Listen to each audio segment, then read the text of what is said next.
喺澳洲第一份眼科嘅工作咧，係由教授喺佢度做嘅。我就俾佢個人嘅做嘢嘅方法啊、方式啊、個人品咧，好感染到，覺得佢係一個即係好為咗大眾啊、為咗市民啊或者原住民嘅福利去做嘢，唔係為咗自己私利嘅。見到個樣咧，即係少少粗眉突眼咁樣啦，加埋嗰個老花眼鏡咧，你見到佢真係有少少膽怯，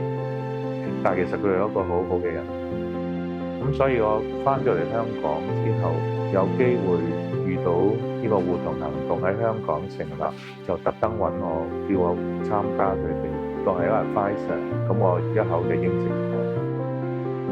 互同行動10年前開始咧，你知一個好簡陋嘅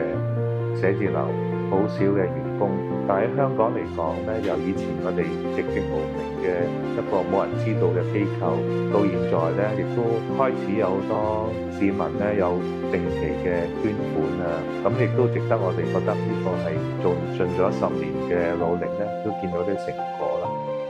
而且最近咧，我哋都開始對社區咧做多咗啲服務啦，例如幫一啲露宿者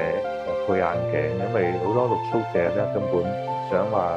攞副眼鏡睇下報紙啊都冇可能，同埋咧喺香港咧希望做多啲教育嘅工作咧。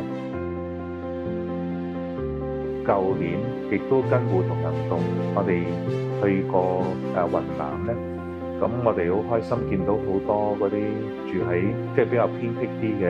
嗰啲老人咧，佢一見到我哋去咧就好開心。佢哋嗰啲地方係完全冇晒年青人，但係變咗佢睇唔到嘢咧，佢做唔到嘢。做咗手術啊，醫好咗對眼咧，佢不但止唔使人看，亦都繼續自己學田耕種，幫一個人等佢幫晒佢全個家庭。咁呢個喺我喺舊年嚟講係好深。